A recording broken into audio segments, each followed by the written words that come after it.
ಮಹಾಲಕ್ಷ್ಮಿ ಚಾನಲ್ಗೆ ಸ್ವಾಗತ. ನಾವಿವತ್ತು ತುಂಬಾ ಕ್ರಿಸ್ಪಿಯಾಗಿ ಟೇಸ್ಟಿಯಾಗಿರುವಂತಹ ಅಕ್ಕಿ ಹಿಟ್ಟಿನಿಂದ ದಿಢೀರನೆ ಮಾಡುವಂತಹ ಚಕ್ಲಿಯನ್ನು ಮಾಡೋಣ.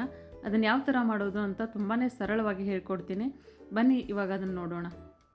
ಚಕ್ಲಿ ಹಾಕುವಾಗ ಮಧ್ಯೆ ಮಧ್ಯೆ ಕಟ್ ಆಗಬಾರ್ದು. ಆ ಒಂದು ಹಿಟ್ಟೇನಿದೆಯಲ್ಲ ಈ ಥರ ಒಂದೇ ಇದಕ್ಕೆ ಬರ್ತಾ ಇರಬೇಕು, ಅದು ಎಳೆಯಲ್ಲಿ ಹಾಗೂ ಮುಳ್ಳು ಥರ ಇರಬೇಕು. ಆ ಥರ ಮಾಡೋಣ ಇವತ್ತಿನ ನಮ್ಮ ಚಕ್ಲಿಯನ್ನು. ಮೊದಲಿಗೆ ನಾನಿಲ್ಲಿ ಅಕ್ಕಿ ಹಿಟ್ಟಿಂದ ಮಾಡ್ತಾಯಿದ್ದೀನಿ. ಅಕ್ಕಿ ಹಿಟ್ಟು ಸ್ವಲ್ಪ ಪುಟಾಣಿ ಹಿಟ್ಟು ಸೇರಿಸ್ತಾ ಇದ್ದೀನಿ ಅಷ್ಟೇ.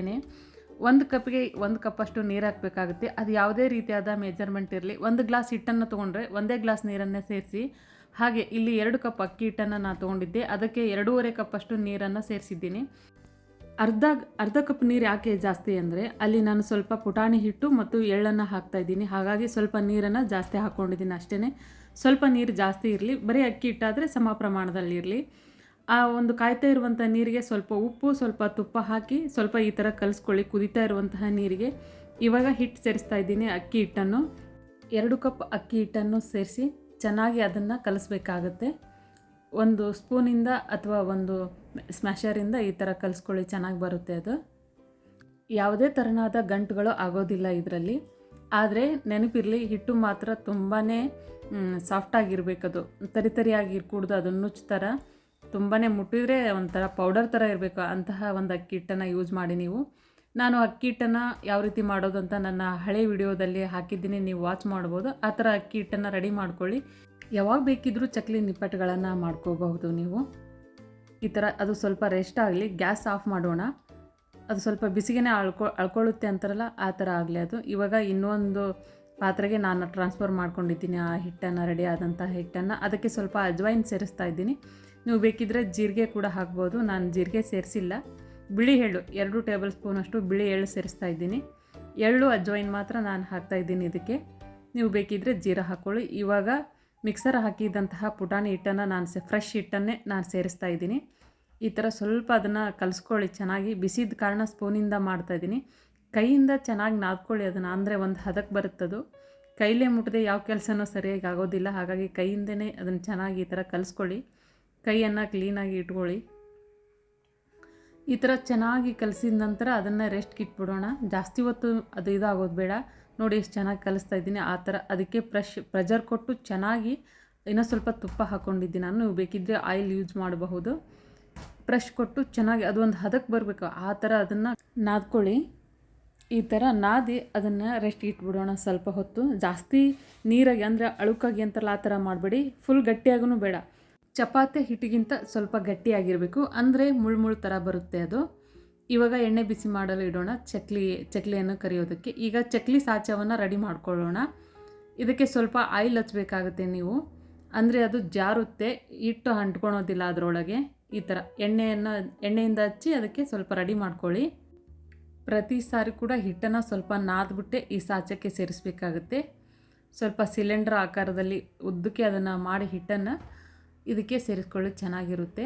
ಈ ಒಂದು ಸಾಚವನ್ನು ಯೂಸ್ ಮಾಡುವಾಗ ಆ ಸಾಚದಲ್ಲಿ ಒಂದು ನಟ್ ಇರುತ್ತೆ, ಅದು ತುಂಬ ಯೂಸ್ಫುಲ್ ಆಗುತ್ತೆ. ಅದನ್ನೇ ಮುಂದೆ ತೋರಿಸಿದ್ದೀನಿ, ನೋಡ್ಕೊಳ್ಳಿ ಆ ನಟ್ಟಿಂದ ಏನೆಲ್ಲ ಯೂಸ್ ಆಗುತ್ತೆ ಅಂತ.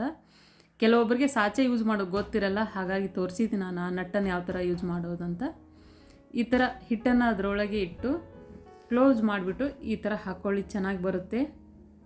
ಇದು ಅಕ್ಕಿ ಹಿಟ್ಟಾಗಿರೋದ್ರಿಂದ ಸ್ವಲ್ಪ ಇದು ಬರುತ್ತೆ, ಇದು ಹಾರ್ಡ್ ಅಂತಾರಲ್ಲ ಆ ಥರ ಬರುತ್ತೆ ಈ ಚಕ್ಲಿ. ಸ್ಮೂತಾಗಿ ಇರೋದಿಲ್ಲ. ಮೈದಾ ಹಿಟ್ಟಿಂದ ಮಾಡಿರೋ ಚಕ್ಲಿ ಆದರೆ ಸ್ಮೂತಾಗಿ ಬರುತ್ತೆ, ಇದು ಅಕ್ಕಿ ಹಿಟ್ಟಲ್ಲ, ಹಾಗಾಗಿ ಸ್ವಲ್ಪ ಹಾರ್ಡಾಗಿರುತ್ತೆ. ತುಂಬ ಟೇಸ್ಟಾಗಿರುತ್ತೆ, ಪಳ್ಪಳಾಗಿ ಕೂಡ ಇರುತ್ತೆ.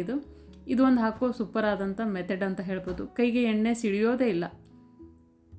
ಈ ಥರ ಇದಕ್ಕೆ ಹಾಕಿಬಿಟ್ಟು ಹೀಗೆ ಹಾಕ್ಕೊಳ್ಳಿ ಅದನ್ನು. ನೋಡಿ ಎಷ್ಟು ಸರಳವಾಗಿ ಹಾಕ್ಬೋದಲ್ವಾ. ಒಂದು ಪ್ಲೇಟ್ ಮೇಲೆ ಚಕ್ಲಿಯನ್ನು ಹಾಕ್ಕೊಳ್ಳಿ ನೀವು. ಆ ಪ್ಲೇಟಿಂದ ಅದಕ್ಕೆ ಟ್ರಾನ್ಸ್ಫರ್ ಮಾಡಿ ಹಾಕಿಬಿಡಿ ಅಷ್ಟೇ, ಆ ಜಲ್ರಿಗೆ. ಅಂದರೆ ಚೆನ್ನಾಗಿ ಬರುತ್ತೆ ಆ ಒಂದು ಚಕ್ಲಿಗಳು.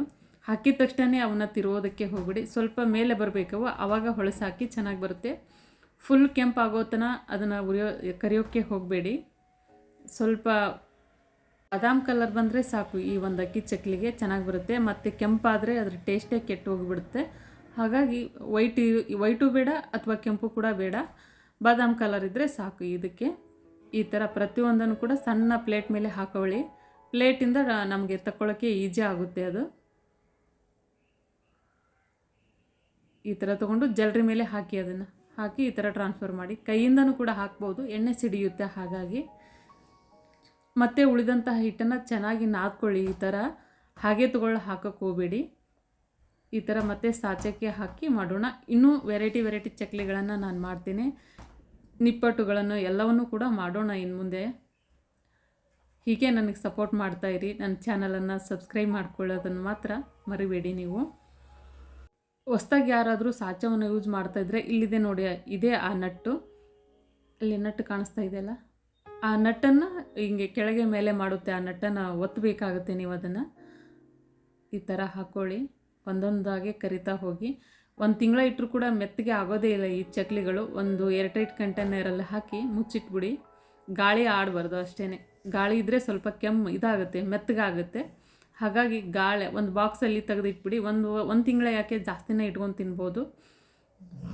ನೀವು ಕೂಡ ಖಂಡಿತ ಟ್ರೈ ಮಾಡ್ತೀರಾ ಅಂತ ಅಂದ್ಕೊಂಡಿದ್ದೀನಿ. ಟ್ರೈ ಮಾಡಿ ಹೇಗಾಗಿತ್ತು ಅಂತ ಕಾಮೆಂಟ್ ಮಾಡೋದನ್ನು ಮಾತ್ರ ಮರಿಬೇಡಿ ನೀವು. ವೆರೈಟಿ ಹಿಟ್ಟುಗಳಿಂದ ಅನೇಕ ರೀತಿಯ ಚಕ್ಲಿಗಳನ್ನು ಮಾಡಬಹುದು. ವಿಭಿನ್ನವಾದಂತಹ ರುಚಿಯನ್ನು ಈ ಚಕ್ಲಿಗಳು ನೀಡುತ್ತವೆ. ಮಾಡೋಣ ಇನ್ನು ಮುಂದೆ ವೆರೈಟಿ ಚಕ್ಲಿ ನಿಪ್ಪಟ್ಟುಗಳನ್ನು.